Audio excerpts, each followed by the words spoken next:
All right, today is July the 6th, 2020, and we are here with Mrs. Linda Hogue.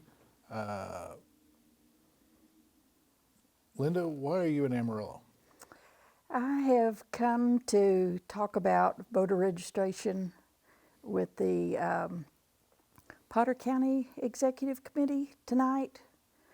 I'm trying to get people involved in the VEP voter engagement project that's partnered with TRCCA and also the Republican Party of Texas to try and get people engaged to help us get voter registration. And also in September, we're going to be transitioning into get out to vote and also calling for our candidates, local candidates, for their campaigns. And then at the end of October, we're going to be doing what's called a strike force, where we'll take people from out of the Panhandle and also South Plains into Tarrant County and possibly Denton County to block walk and get people to help those candidates over there in some of those battleground areas to help get them elected. Very good. So, why don't you tell the voters of the Panhandle who you are, where you're from, where you grew up? Tell us your story and then how you got involved in politics. Okay. My name is Linda Hogue. I'm from Lubbock. I've been in Lubbock probably about 20 years now. I was born in Oklahoma and raised around Liberty, Texas, in between Beaumont and Houston. I've been involved with politics probably, I would say maybe about 10 years, something like that, on a local level, more but like city council races and issues, and then I've just progressed on to where I see where we really need to get engaged with these voters out here, especially in the South Plains and in the Panhandle. I'm married. My husband's name is Jim Hogue. He lets me go and do this without any repercussions. He likes for me to be engaged, and it's my passion. I have two stepsons, Carrie and Dee, and then I have a daughter that lives in Las Vegas, and we have 8 grandchildren together. Very good. So, what did you do before you got into politics? I was more or less a stay-at-home mom, and I just kind of took care of things around the house. But then I started kind of seeing where things were kind of really changing pretty fast, and I got involved with a group there in Lubbock called SPAF, which is South Plains Association for Freedom, and that's where I started getting involved with local city council races and block walking. I learned how to block walk and just getting out there, meeting the people and trying to get them to where they would get out and vote. I've been involved with other campaigns around the area.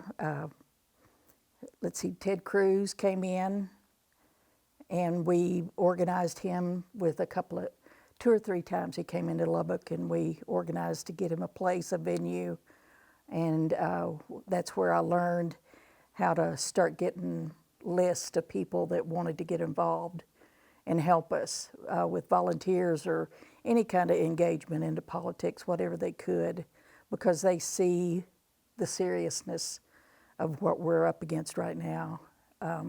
And I just believe that West Texas and East Texas, but really more West Texas, of course I'm biased, but we got to get engaged out here in order to, we've just got to get engaged. A lot of people don't vote. And I was even surprised that some of the people that are involved don't even vote. That right. kind of shocked me. Some of your elected officials or our elected officials Yeah. don't vote, but how can they run for office? Yeah. That just boggles the human mind. It really does. Well, I heard something about you got some sort of an award for being the Volunteer of the Year. Tell us about that award and what that means. SD County 28, I got Volunteer of the Year last year, or yeah, 2019. So that's a Senate district in Lubbock, Senate 28. Yeah, I think there's 51 counties in that SD district. But I guess they just recognize that I'm like you, I kind of think outside the box and try to get people organized a little bit better, because I see that we're not organized, in my opinion. And I don't think people really know how to start. Does that make sense to you? Yes, I think the problem is, and of course you and I have talked about this before, but I talk to people in the party all the time, and the party isn't really that relevant anymore, because the candidates go out and they choose which party they think they can get elected in. Now they're supposed to be part of the party and file in the party that most closely aligns with their values. So in the Panhandle in West Texas, Republicans are pretty strong. So what you have happen there, you may get people that are real liberal, really believe like the Democrats do in tyranny, and file in the Republican Party. And if they don't have any competitors to run against them, they end up getting elected. Yeah. And then pretty soon our party just starts to fall apart. And then you get bad, ineffective people, or they're effective in the wrong way, into our party. So I'm trying to help people understand how the process works, because it just shocks me how many people don't understand what a primary is, what it means to be a Republican. How do you get to become a Republican? I ask people that all the time. What makes you a Republican? It's voting in the primary. Nobody knows that. If you don't vote in the primary, you're not a Republican or a Democrat. You're an independent. But the primary is the important election, because that's where the voter has the power and where they can steer the party in the direction that they want it to go by supporting the candidate that most closely aligns with how they believe. And they need to be informed. That's what I'm trying to do with this, what I'm doing here, what I'm doing in some other aspects, getting out the vote efforts that I'm doing. I have a little different perspective on it than the party. They think we should register voters. I said, well, that's great. But what good does it do if we don't get them to the polls? So what I'm focused on is figuring out ways to engage the voters and get them to be made aware of what's going on in the party, bring them into the party, bring them into the polling place, and let them understand how much power they as individuals have. To me, the Democrats sow division, and if you're not careful, it seeps into your psyche. And people don't understand how that works, but they do. But to me, we're all equal, right? If you look at the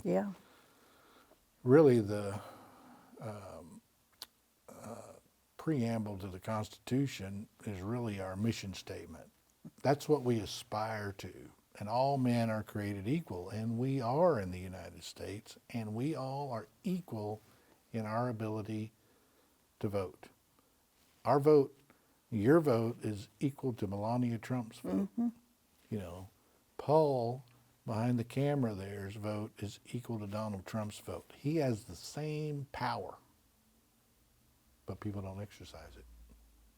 They just look at what the women did to get the right to vote 100 years ago. I think this is going to be the 100-year celebration of that, if I'm not mistaken. Look at all they went through to get that right to vote. And now 50% of them don't vote in a general, and 75% of them don't vote in a primary. So all that was done in vain. And that's what saddens me. So I want I'm happy to work with people like you, understand that, and how we can work together to get people to understand the value that they have as individuals to make a decision, show up at the polls, and vote. Yes, it's critical. So now you're a member of the women's organization, Lubbock. Tell us about that organization and all the work that they do. Well, for instance, here at lunch, before I came up here, they set aside, selling merchandise, some money for candidates in these battleground areas in Dallas County. We're kind of focusing more on Dallas, Tarrant, Collin, and Denton County. We picked out 9 candidates up there. Some of them are school board down in Austin. We picked a couple of them because I'm seeing where that's just as important than other things, but also some judicial races where they don't get a lot of money filtered to them. So we picked out a judge. I'm looking at another judge race in that area. And then some HD candidates up in that area to give them some money just to know that we're out there. And I'm really pleased with LARW, and probably High Plains is thinking about doing this too, where we are donating some money towards these candidates to help them out and get them over the line. We got to get some more Republicans voted in. Another reason why I've focused on judicial races is how many races we lost in the last election cycle in 2018. It was astonishing. Yeah, especially in Houston. Yeah. So I educated myself a little bit more in politics, and I'm focusing on that now. It's just a progress as you get more involved in it. I've really had, to begin with, a hard time understanding how to get information, of how to be effective, but I'm starting to kind of get my feet on the ground a little bit more in talking to people like you and other people throughout the state of Texas. So it's been kind of mind-boggling, and also it opens up my eyes a lot to people that don't vote. It's just... Yeah, I like your pin you have on there, Thanks. your tag. What's that say? Republicans who stay home elect Democrats. And that's the truth. That's right. That's right. And I don't know if I've got my numbers right, but I've heard that 50% of Republicans are actually registered. And out of that group, 25 or less actually get to the polls and vote. Is that That's what probably you're... about right, yeah. Well, and to be registered, that means you vote in a primary. A lot of people think there's some paperwork you fill out. To register in Texas, either party, you vote in that primary. So that makes you either a member of the Democratic Party or the Republican Party. For instance, you can't get into even our precinct convention unless you voted in the primary, which allows you to go to the county, which allows you to go to the state. Now you can go to the state convention and county if you voted in the primary, but you can't if you, you have to run, you can if you get through some hoops and you have to sign an oath of affiliation and things like that, but people don't understand how important it is to vote in that primary. Now up here in Potter County, we got it up to a little over 26%, I think, this past time, which is huge. Normally it's around 15 to 17%, typically statewide, that vote in the primary. That's pathetic. 25% is pathetic. Yeah. So I want to see it at 50% in the primary and 75% in the general.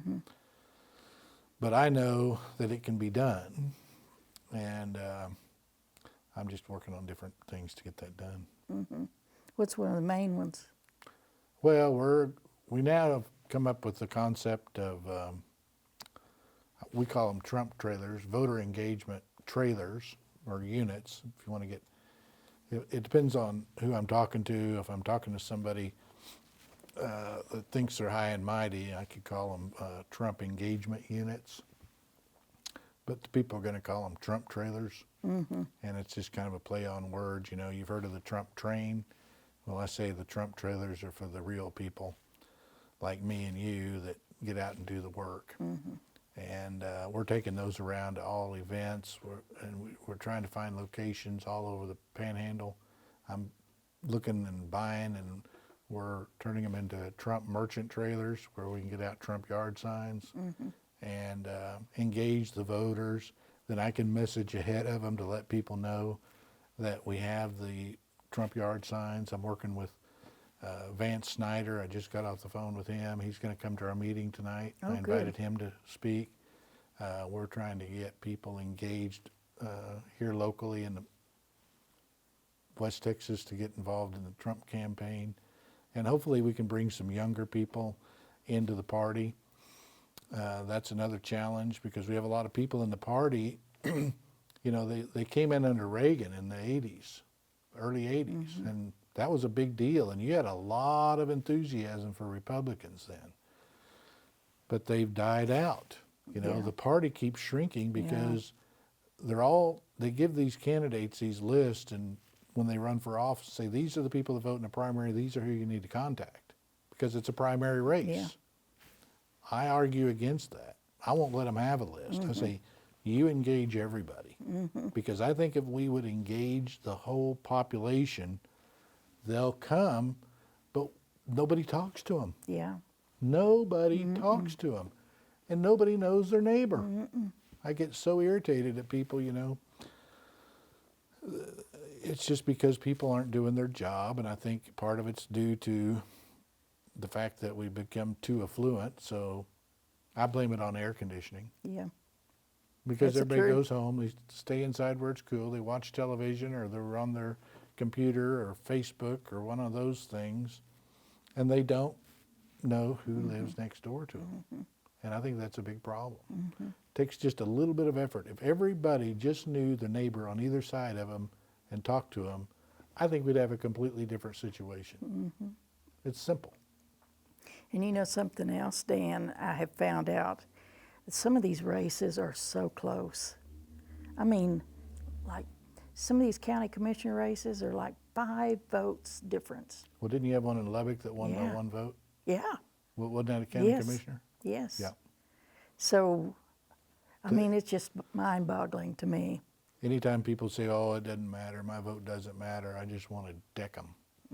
There's so many things in history that's been decided by 1 vote. Yes. That's huge. Well, we wouldn't be speaking English if it wasn't, but for 1 vote, we'd be speaking German. What a nightmare that would be. I can barely speak English. Me too. So there's a lot of things that have been decided by 1 vote.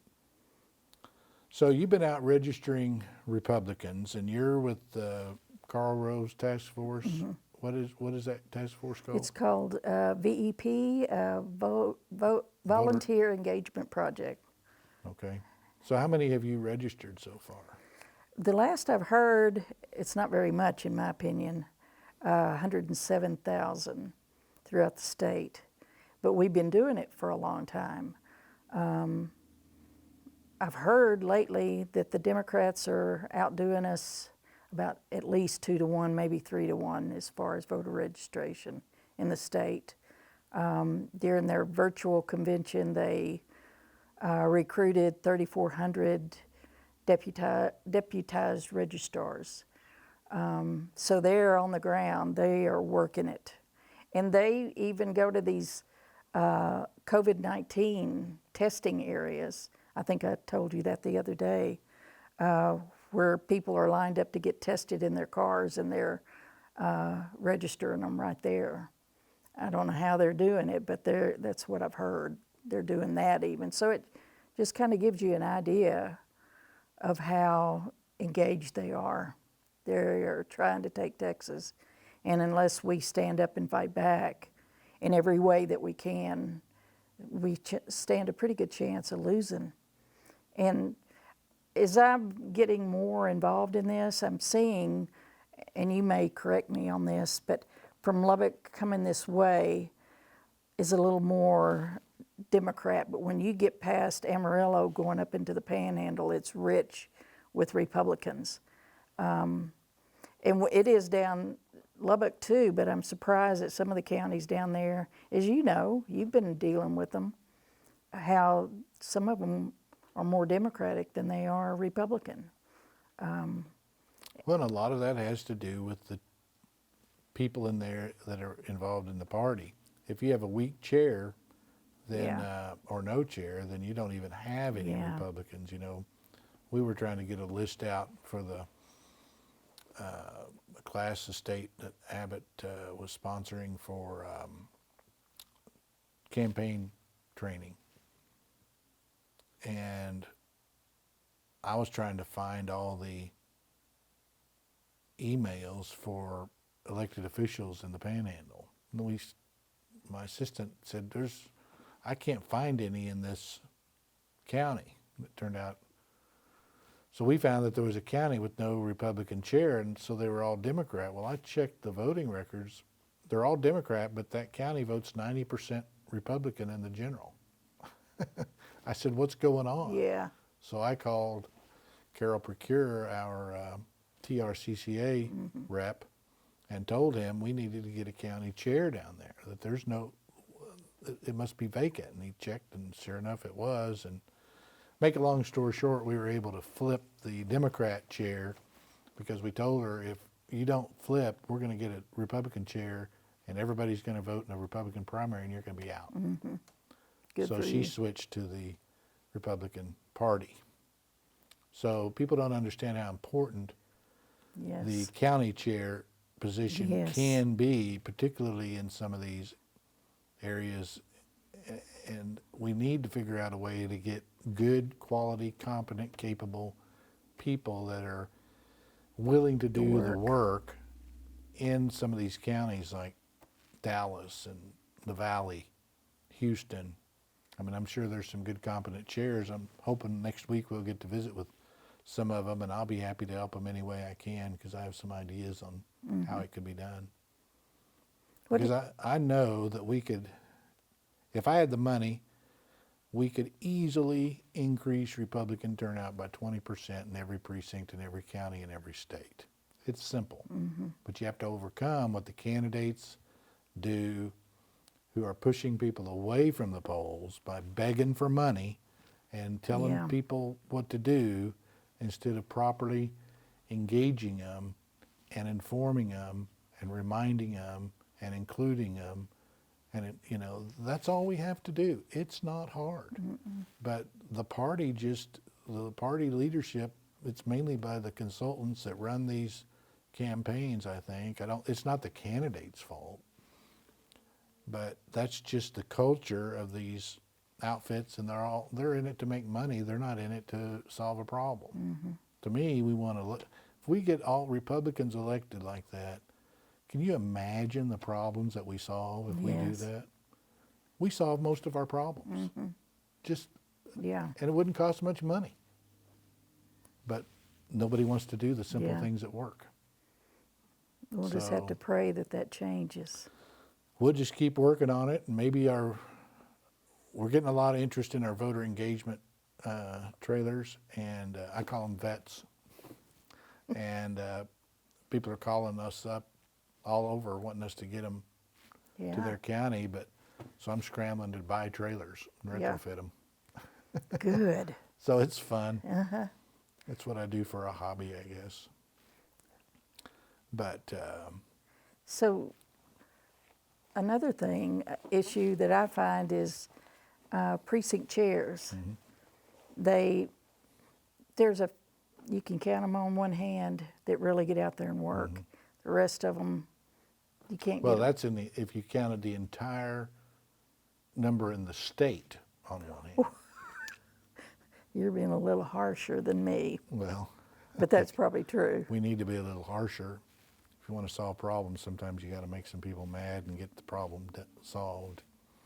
But we're working on some things here in Potter County and Randall County that I think are going to be effective. And we can find them. They're out there. There's people that are willing to do the work. And that's what we're going to talk about tonight with Vance I have some ideas on how we can get, to me, we need younger people that understand technology, that want to engage with the public and want to help make the world a better place, they're out there. We'll find them. Yeah, So and we're going to educate them. it's simple. Well, it's not easy. It takes some, but it just takes a little bit of effort. Mm-hmm. And if we can get people to understand how to do that, and down at the convention, I'm going to have a booth down there, and hopefully the county chairs will want to participate, and I think we can help them out, because I always say that the precinct chair is really the most powerful elected position in the nation.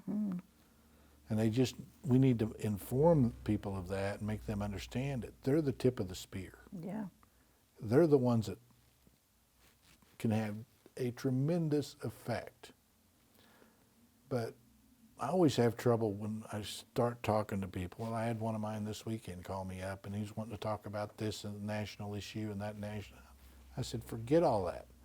All you have to do is work your precinct. What matters is your next door neighbor. What Trump's doing, what Congress is doing is irrelevant. It's what matters here, because if we take care of our community, our local area, the state falls into place, the nation falls into place. It's simple. yeah. But for some reason, we never want to take care of what we have, which is our local county. So I'm going to be precinct chair pretty soon. So can you give me some advice as to what I can do to get my precinct activated? And Yep. It's simple. Get you a clipboard and a blank legal pad, and knock on and some business cards made with your name, and let them know you're the precinct chair, and knock on every door in that precinct, probably roughly 1,000 doors. Typically, there's roughly an average of about 3,000 voters in each precinct, which works out to around 1,000 houses. It doesn't matter if they're Democrat or doesn't matter. You don't want to know. And what I'm trying to do is get people to ask them, hey, I'm Linda Hogue with the Lubbock County Republican Party, and I'd like to let you know that I'm here, let you know where our headquarters is. I'm here if you have any questions. We're going to sell Trump merch to raise money to pay for all this. And I always get their name and phone number if they'd like to be notified of upcoming events with the Republican Party. And then we've got their contact information. So we can let them know if the governor comes to town, or the senator, or any event with the Republican Party, we can let them know and get people to that event, because they want to come. They want to see their governor. They want to talk to their senator. And that's how you do it. Yeah. And if they slam a door in your face, then you know you're not going to waste any time. And I believe then we go back to our office and we can look them up and make sure they're registered. And if they're not, then we can contact them and get them registered to vote if they're interested. That's all we have to do. Yeah. It takes about 40 hours to work a precinct. 40 to 50 hours. You did every door in it. You're done. Yeah.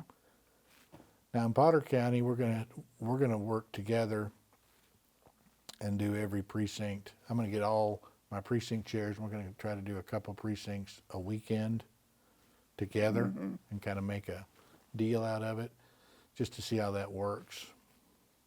But I'm anxious to get it done. Actually, I have their cards and some rack cards and everything at the printers.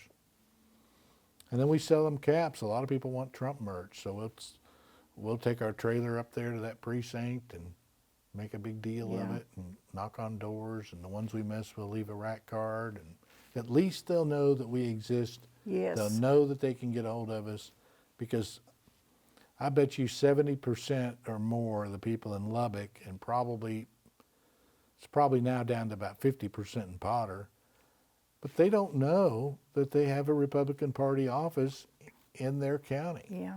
And if they do, they have no idea where it is, or who the county chair is, or who their precinct Yeah. chair is. So I think it's simple, just the simple things that work. The hard part is getting people to do the simple things that work. You can't do it all on a computer or an iPhone, you know. They like to see your Sometimes you got to face. lay it down and get out, get some vitamin D, and knock on doors. Yes. People want to be talked to. People want to engage each other. So I think that's all it takes is I call it getting to know your neighbor. Which precincts are your neighbor? And it's that simple. Then I'll be glad to help you. We get Potter County done, we'll shoot down to Lubbock and help Yes, you I one was day. just thinking about that. Dan, come help me. Yeah, well, it's fun. It Well, you've is. done the block walk. Yeah, I Now, love it. I don't agree with how they do it because they do the same trick. They pull down the stuff from the primary, right? And then they put it in the program and tell you, knock on this door, skip these three, Yes. and knock on that one. Yeah. I'm like, throw that stuff in the trash. Yeah. It's wrong. You're destroying the party. You know, they're looking only for that short-sighted one election, primary election, to get that candidate that they're, but you could do the same thing and have a bigger effect knocking on all the doors. And it doesn't take you that much longer Yeah. to knock on all of them. In fact, I think it's quicker. Just go down and Yes. hit every I think- single one. You have your stuff, you advertise the party. So I think it's not going to happen sitting in a meeting. No. You know, I don't like meetings. I don't like meeting. I like getting things done, solving the problem, and then go on and solve the next one. I wouldn't make a very good politician, I guess. I like the way you think though, because you think outside of the box, and you Well- really are effective. I think. Well, we're making progress. We just got to keep it up, and we keep trying to come up with better ideas and simpler ideas. And so I'm hoping this Trump trailer thing takes off. I'm hoping other county chairs and other people that want to engage the voters. It's so much fun. You know, people come up, they want to buy the T-shirts or the caps, you know, because we have really high quality stuff, better even than the official Trump store. And they're happy that they found it, and they all get their picture taken with in front of our Trump trailer, and then they put it on social media, and it goes. So then they tell all their buddies, and then we're getting all these calls, want to know where we're going to be next, so they can come get this, that, or the other. It's just a lot of fun. But that's what I call voter engagement. Yeah. That nobody has ever done before. Yeah. And it's simple. And they're hungry for it too. And then we can even use these to help candidates, you know. So let's say a candidate wants to have an event, we can get that to any location that'll let us park it there for an hour, and we can message out ahead, say, hey, such and such candidate, Jody Arrington's Yeah. going to be at this Trump trailer at this location at 5 p.m. for a meet and greet. Boom, he can go anywhere in the nation, and he'll have a stage and a mic and address the crowd, and people can buy their Trump stuff, and it self-generates the income. So we use the Yeah. money that's raised for that. If the county chairs or the women's groups will participate with us, find us a location, and we'll donate 10% of the gross as a donation to them. And then we take the other money and use that to message out to inform the voters and engage the voters and try to get them there. So it all costs money, but it can generate its own Yeah. funds. So that's what I like about it. Yeah. It doesn't cost the candidates anything Yeah. because, well, that's a different story about what made me come up with the concept of doing that. But basically I was told by somebody running a high-powered campaign that they didn't have enough money to do that. Oh yeah. I'm like, well, you figure out a way to create the money. So that's what we've done. We've created a way to create the money. Yeah. And we get people what they want. How hard is it? Yes, and they do. I mean, to me, that's like Yeah. not that complicated. We can make that happen. Yeah. So now all we got to do is find locations, and we'll get them coming. So hopefully in a few months we'll have a bunch of these things out. Good. So that's what we're Now, working on at up the here. convention, you're going to have a booth. Is it going to be centered around? We'll be in the, I created my own consulting company called GOP Connect, which is a messaging service to cut all the middle people out and be able to do this really inexpensively Yeah. for whoever, whether it's a county chair wanting to engage their county or a candidate wanting to engage their voters and pull them to the polls. I can show them how to do that. And so, Yeah. and then we sell the Trump merch to pay for my cost of doing all that. So it's all Yeah. self-generating. Good idea. Yep. I like it. Well, all right, Linda, do you have anything you'd like to tell the voters before we wrap it up here today? Just, we got to get them out to vote. Tell your friends and family, anybody you come in contact with, to get out to vote. Another thing that I've learned lately, and I'm glad you gave me a chance to talk about this or think about it, is the voter rolls. I think we need legislation to get some clean rolls. How do you feel about that?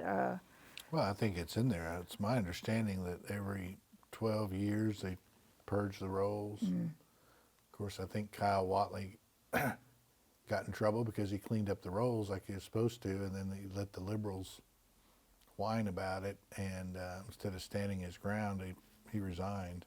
To me, he just said, I did what I was supposed to do, get over it.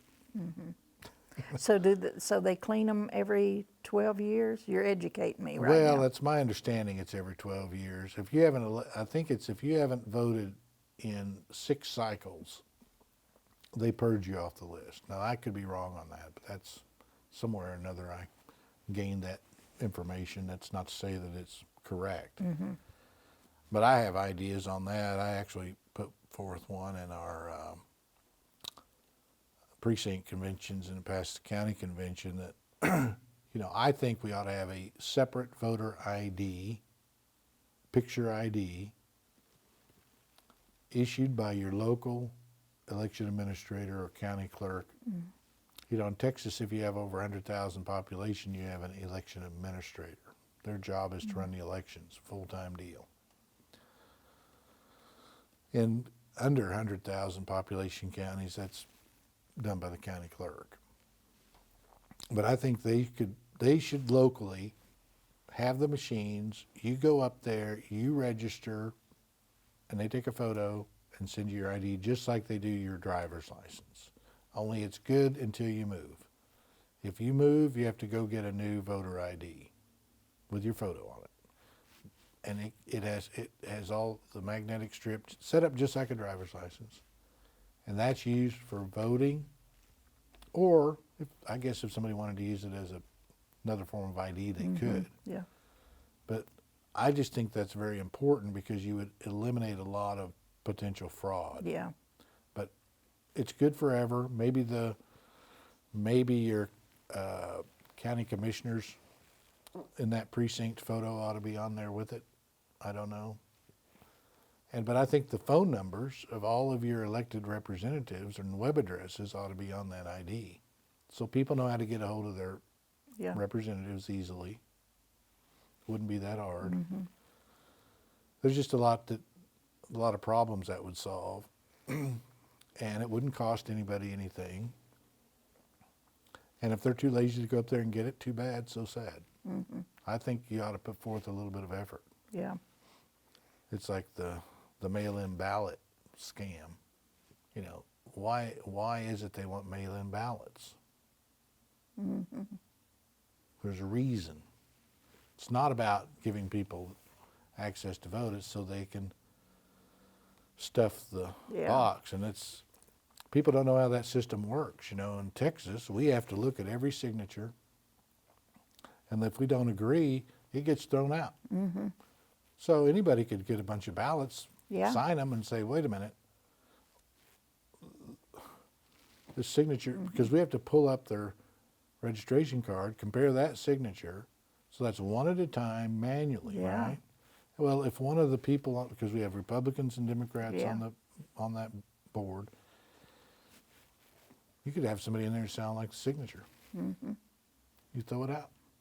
So it's so easy to disenfranchise people, even legitimate ballots. It makes no sense to turn it over to a third party. Mm-hmm. To me, I think if somebody truly can't make it, I like the concept of curbside voting. You know, if they want to drive to the polls and maybe they're elderly and they're not able to walk or get out or don't feel safe doing so, I think curbside voting is fine. Yeah. But I think they ought to make the effort to come to the polling place. And if they can get out of their house, then I think they ought to sign an affidavit, notarized, and send it to the EA so we know it's them. And she informs the two county chairs, a Democrat and a Republican, and they either go together and vote, have her vote in front of both of them, or they can appoint someone. Like in my case, I would appoint the precinct chair that person lived in, and they would go and make sure, you know, together, let her vote, and both go together and take that ballot back to the election administrator. You eliminate all fraud, 99% of it, I think. And I just think that'd be a simple way to do it. Wouldn't cost any money. You know, you wouldn't have all this mail costs. And turning something over to the U.S. mail makes me nervous. Yes. I don't. Yes. If you're going to send me $1,000 check, would you just drop it in the mail or would you FedEx it? You know, at best, at least you're going to Yeah. certify it. Yeah. Make sure I got it. With the mail, you don't have any idea. Yeah. They mail them out, they might get them back. You don't know who's getting that mail out of that box. To me, it's like the dumbest thing in the world. Who's coming up with these ideas? Who came up with that idea? Yeah. I think it's stupid. I know this is the next thing I'm going to educate myself on, is this about voting, about the machines and other things, to zero them out. I'm just going to get myself an education about it so I can talk about it a little bit more, because there's just so much stuff that my brain will hold. Well, I grew up in Missouri, the show me state. It makes me nervous hitting a box and it disappears, and we all assume it's right, but I want to be able to see it. I don't see a thing wrong with, I know the election administrators won't like me saying this, because the electronic voting machines make their job a lot easier. But I used to be an election judge years ago, and we had paper ballots, and me and the Democrat judge or alternate judge, because that's determined by how many votes the governor gets in your precinct, Oh, is how you determined at that time which was the election judge and which one's the alternate. Because I turned my precinct Republican and became the election judge instead of the alternate. And that's how I learned how that works. But people don't understand how important a governor's election is, because so many things throughout the state are calculated based on the number of votes that the governor got in each precinct. wow. I mean, it's a See? fascinating system if people just knew how it worked and how important. That's why I know how important it is to vote, Yeah. and you know. But the average person, I guess, isn't taught this in school. I don't understand why they don't know. Yeah. I think it's all confusing to them because they're not engaged. But Dan, I appreciate you letting me come and talk and just kind of let you know what we're trying to do, and to get people engaged and educated a little bit more about these issues like voting and getting out to vote. So I appreciate. Well, we appreciate what all you're doing, and the women's groups do a fantastic job. I think they do more than the actual members of the Republican Party. I'd say they do all the work. So I have a lot of respect for the women's organizations because what they do is so important. Yeah. I think we have 155 groups in the state of Texas, TFRW.